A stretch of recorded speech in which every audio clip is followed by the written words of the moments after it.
Hello, welcome to Dreamleapers Inspiration. I'm your host, Harriet Cole. So very happy to be with you today. It is spring. It is spring everywhere. I was walking outside yesterday and saw the trees beginning to blossom, the daffodils in Central Park. Lots of people outside just enjoying a bit of warm weather. And it was just a beautiful thing to see the outdoors coming alive. I say coming alive because that's what happens in the spring. Everything is new, feels new, and that sense of newness makes us happy. I think that literally when you see budding flowers and leaves on trees, it brightens your spirit because it's the promise of life and the promise of new life. That promise is something that we can look for within. What is the newness that we can call forth within ourselves, even as we're the same people. The blessing is we woke up one more day and we get to do anything we want with it. But what can we do if we approach our life with the sense of freshness, newness, and look at how we can cultivate that freshness within ourselves? What happens then? I love thinking about this during the season because we can look all around. And if you look, let's just take a tree as an example. Trees often live for hundreds of years. So they are usually sturdy, they're constant. And they go through all of the seasons, all extremities of weather, and most of them stay strong, stay tall, continue to grow. And in this season, they sprout new leaves, they sprout flowers. Bring they they bring out the newness that's within them, even as they could be incredibly old. So think of yourself like that, like as a tree. At whatever stage you are in your life, if you imagine yourself like a tree, you're sturdy, you're firm, you're strong. And this newness within you that you can cultivate. There's potential within you that you can cultivate, even if you are 100 years old, like a beautiful old tree. At whatever stage you are in your life, you can access that newness, that freshness, if you look for it. And today's message is about patience. So what does patience have to do with this newness and freshness? I kind of think everything. We are still living in the space of this pandemic, right? And I'm going to say a lot of people are not patient as it relates to that. People are out and about. I've talked to more people who've gotten on planes and gone on trips, and it makes me a little nervous because we are probably not quite ready for that. So there's impatience everywhere. There's the impatience of just wanting to get out, go, do, experience our lives in a different way, in a freeing way, mask off, just free. And that for some is really being reckless. There's an impatience because it is spring and folks just, even if we didn't have a pandemic, that sense of hibernating in the winter and just wanting to get out and be in nature, be with other people. Humanity needs humanity. We need to be with each other. We want to be with each other. We want to touch each other, hug each other, not just look at each other across the screen, right? But we need to be patient so that we can be healthy. We need to follow protocols so that we can stay strong. Think about the tree. Trees rooted in the ground, drawing upon the resources that allow them to live. Being patient in that sense of, for months, for the trees that shed their leaves, for months they're bare but strong. And then in this season, you see the buds coming forth, emerging, creating flowers and leaves that help to shield us from the sun when it's so bright as it gets warmer. There's patience there. There's patience because there's the promise of what's coming next. And they know the leaves are coming, the warmth is coming, the experience of the abundance of nature is coming. And so there can be patience because the promise is there. So what does that look like for us? What does it look like for us in our lives to exercise patience, to hold on to faith that the promise is coming? The promise is there, that spring is coming, that newness is coming. How can we exercise patience understanding that? It's interesting. My belief is that our job as we are being patient is to prepare. What can we do to ensure that we are ready when the promise of openness, of newness comes forth? What can we do to prepare? What have you been doing? What have you been doing during this time that we've been in quarantine? To take care of yourself, to plan for the future? What have you been doing? Have you been using your time wisely? Have you been patiently and in a focused manner working toward your goals or not? Have you squandered time? Well, if we're going to be honest, we've all squandered a little bit of time, right? But how much? How much time have you devoted to your goals, your dreams, your heart's desire? How much time have you devoted to that? Think about it. Have you allowed yourself to, your brain to flip here and there and there, and for your emotions to take over, for you to just live in distraction? How many have lived in distraction for longer than you'd like to admit? I want us to think about how we've spent our time during this year, how we want to spend our time moving forward, and how we can move forward intentionally, right? Because I know many of us, myself included, made big goals a year ago. This is what I'm going to do. I'm going to work on this project. Many of us wrote it down. How many of us did it? How many of you did what you said you were going to do? If you look back at your list, I don't know, how many things did you put on it? Did you accomplish any of those things? And if you didn't, it's not too late. As long as we're alive, we still have a chance to work on something that we assigned ourselves to do.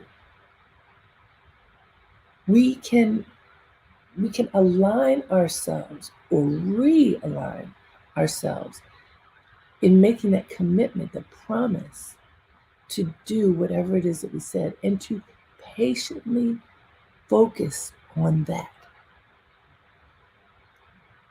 See, patience is interesting because we need to be patient with ourselves. If you think about whatever was on your list, did you do it? Let's look at something maybe you didn't accomplish. Pick one thing you didn't accomplish that you put on your list. Now, I want you to invite patience with yourself in refocusing your lens on that thing.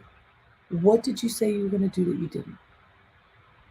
Be patient with you now as you recommit to doing it. What do I always say? Write it down.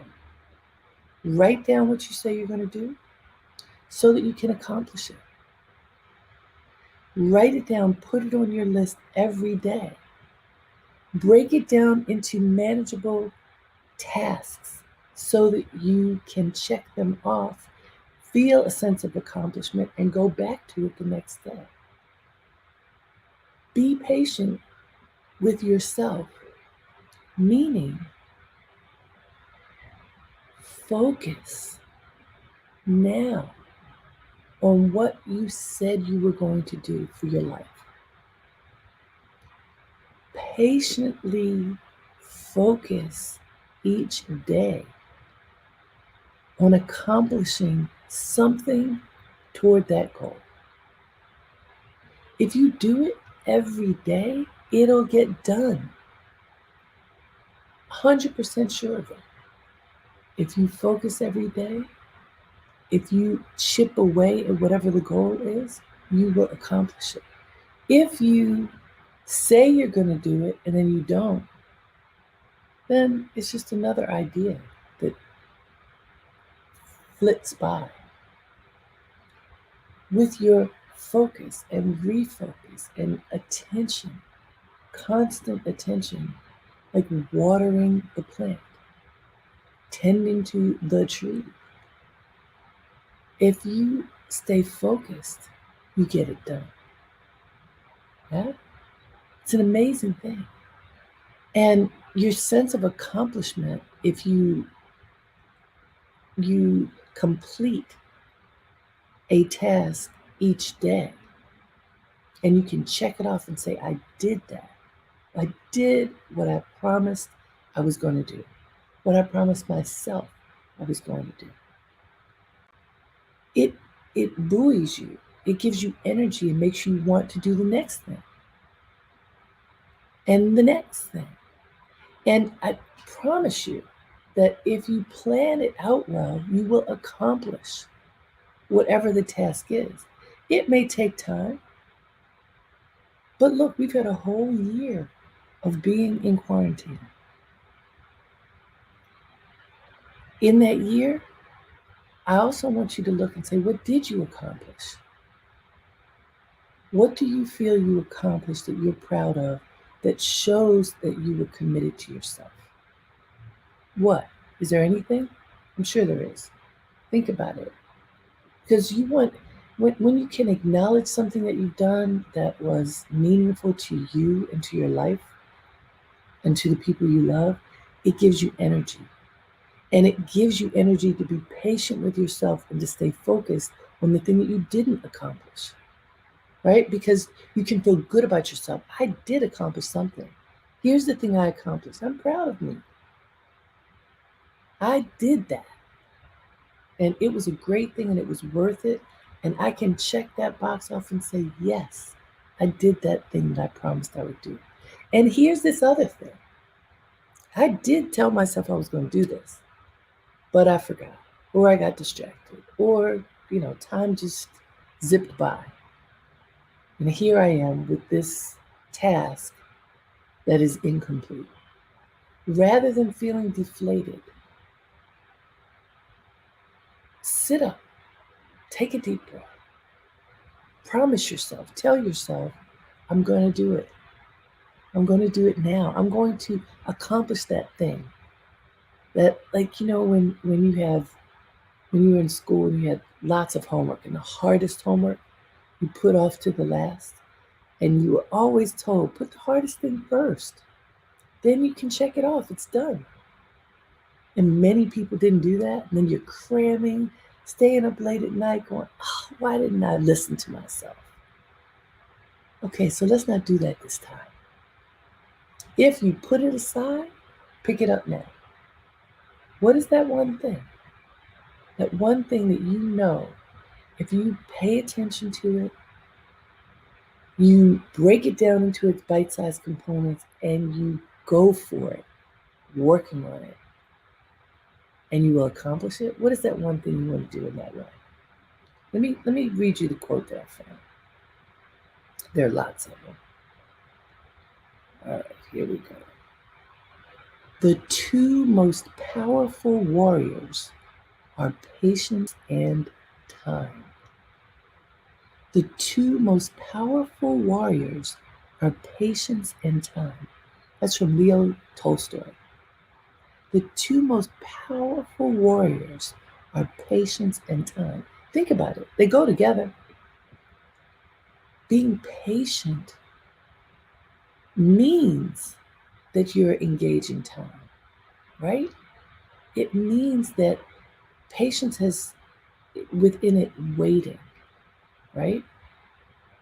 You exercising patience means that you need to be still and focused and allow time to give birth to whatever it is that you're working on, right?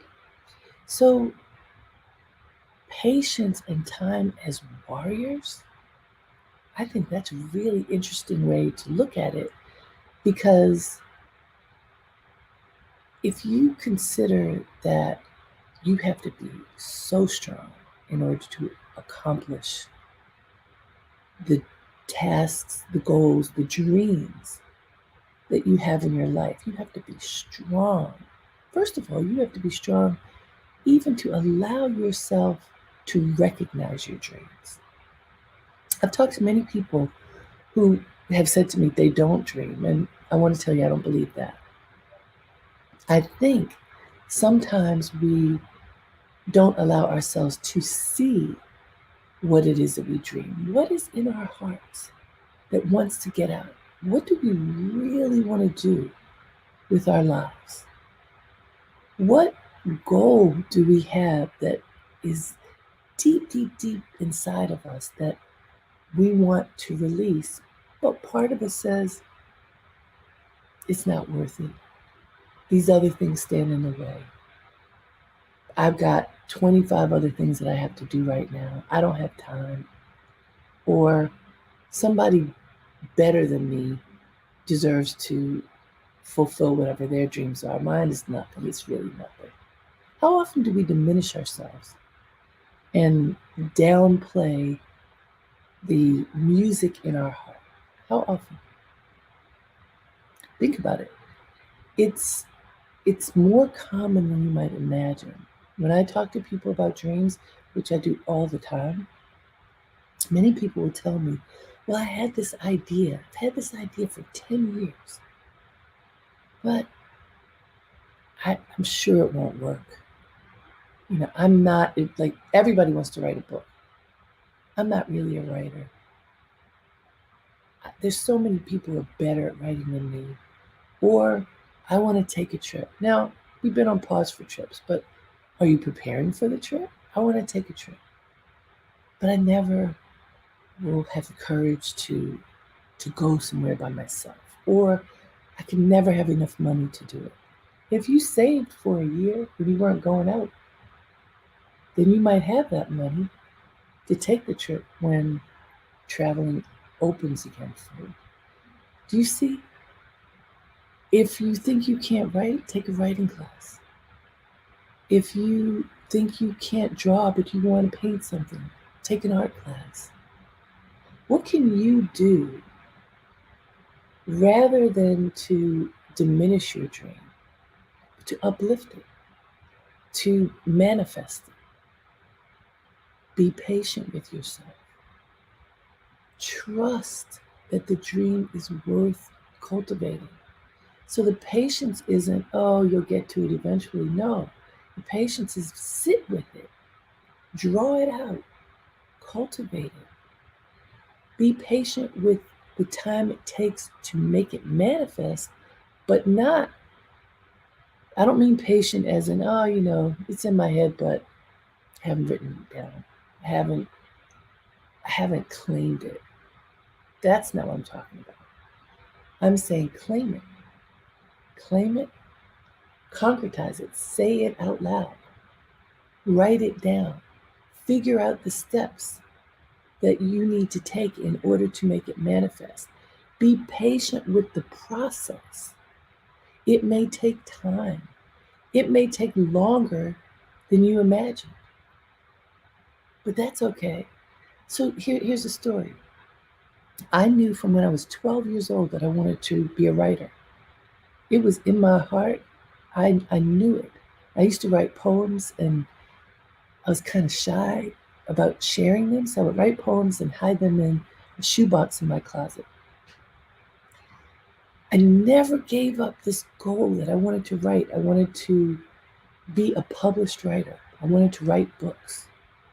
It was just in my heart. The first book that I wrote, now I was 12 when I said that I wanted to write books. I was 32 when I published my first book.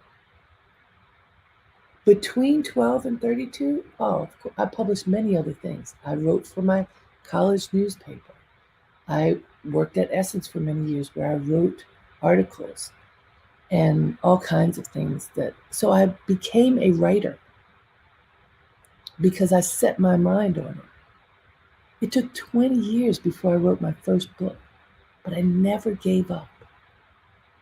And in this case, the patience was the process. How can I get published? And then what am I going to write about? I realized that you become a good writer when you have things to write about. And you practice. And it took time. And I never gave up. And so that first book turned into what is now 7 books because I never gave up. My friend Deborah, I serve on the board of the Prasad Project with my friend Deborah Royce, and we were reminiscing recently. A few years ago, we were on a trip with our board to India. We were sitting in this beautiful area eating. I think we were eating dinner. And Deborah told me that she wanted to be an author. I thought, oh, that's so exciting. And so I asked her how often was she writing, because she was working on a book. And she said about once a week. And she reminded me that I said to her, if you're writing once a week, you're never going to finish that book. And I think she was kind of shocked that I made that comment, but it's true. If you work on something once a week, it's probably not going to get accomplished. If you work on something every day, it'll get accomplished. I say this all the time on Dreamleapers Inspiration, all the time. Work on it every day, it gets done. I said this to Deborah. I talked to her very recently, and she told me she rearranged her schedule so that she could devote at least 1 hour every day to writing. And guess what? She's finished book number 1, she's finished book number 2, and she's working on book number 3. Why? Because she decided to focus and take action. And it took time. She had to be patient with herself. It will take time, but if you focus on it, it will get done. So that's just 2 people. I have stories about so many people who focus, commit, and take action. And when you do that, you win because you complete whatever it is that you set your mind to. I promise you it works. And I like giving examples of people other than me as well, because sometimes I've seen this happen. Sometimes, the person on stage, the person on screen, people tend to think, oh, well, that person's different from me. No, it's not true. If there's any difference, it's just the commitment. If you commit to something every day, you get it done. If you watch other people commit, you watch them get it done. So which one are you? Are you a person who is committed, who stays in the game for yourself, for your goals and dreams? Or are you the person who watches other people do it? I tell you, I've seen some folk who, if you imagine everybody, it says in the Bible that everybody has talents, and it's our job to cultivate our talents. Some of us have more talents than others. I have watched people who would say themselves that they have limited talents. I've watched them accomplish more than people with an apparent abundance of talents. Why? Because they were focused. They did not allow obstacles to stand in their way. They saw the obstacle. They figured out how to step over it, walk around it, knock it down, whatever it takes, so that they could accomplish their tasks.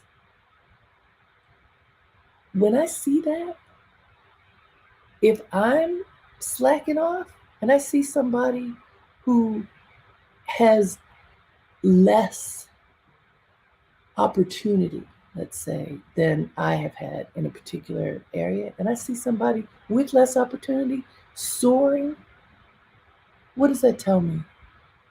No excuse. There's no excuse for not accomplishing whatever it is that you want to accomplish. If you see someone accomplishing tremendous things with far less advantage than you, it's up to us. We need to stop making excuses. We need to instead refocus our lens on what we've promised we're going to do with our lives. And for purposes of today's broadcast, I'm asking every one of us to pick one thing. What is one thing that you told yourself you were going to do over this past year that you didn't do? One thing. Pick one. Everybody. Pick one. You might have a long list. Pick one. And that one thing that you told yourself you were going to do, recommit to it now. Refocus your lens on that one thing. Write it down and promise yourself that you will focus on this one thing every day until you accomplish it. Break down the tasks that are necessary to accomplish it into bite-sized bits so that you can check them off. When you do that, you feel a sense of accomplishment each day, and that gives you energy to keep working on it each day. If you miss a day, don't beat yourself up, just go back to it.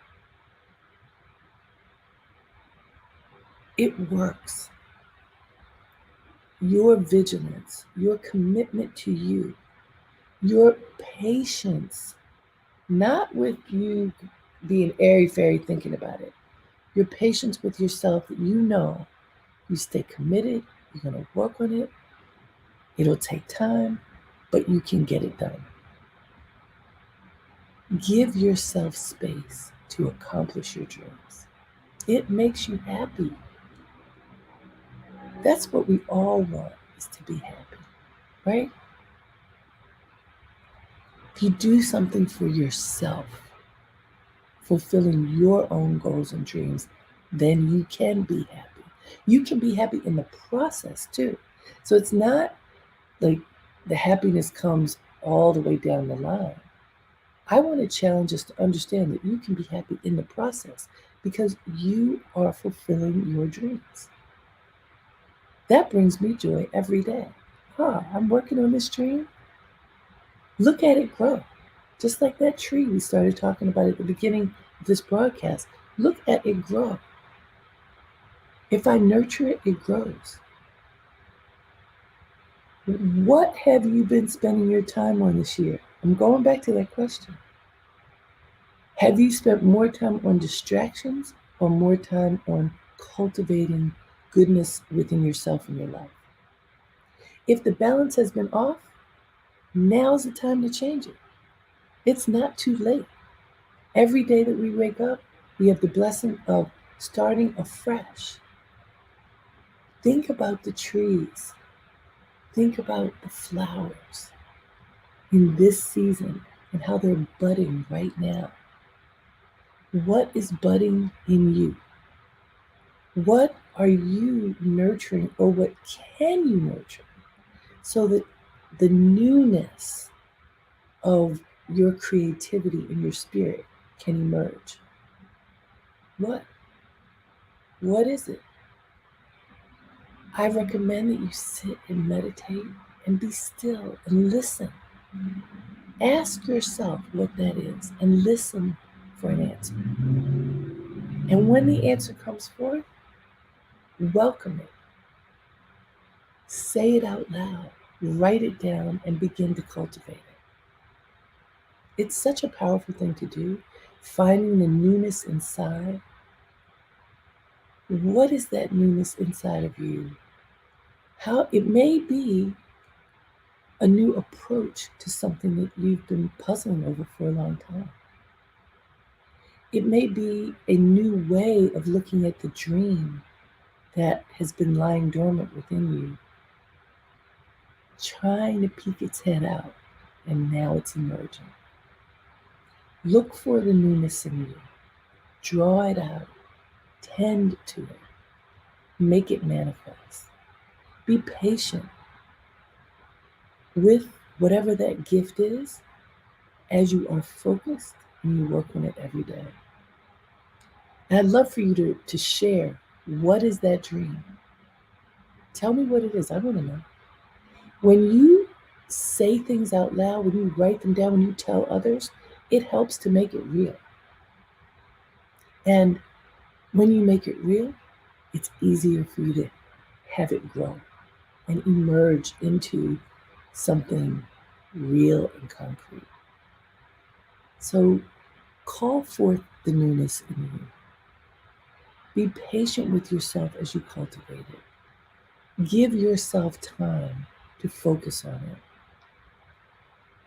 And then let's talk about what it is. I'd love for you to share whatever that dream is with me, with each other. It's very powerful to do. I thank you for being with me in this moment. I hope you are inspired to just bring forth that dream, because the world needs your greatness to be manifest in it. So bring that dream on. Bring it on. Cultivate it. Share it with us. Until next time, have a great day and make it count. Namaste.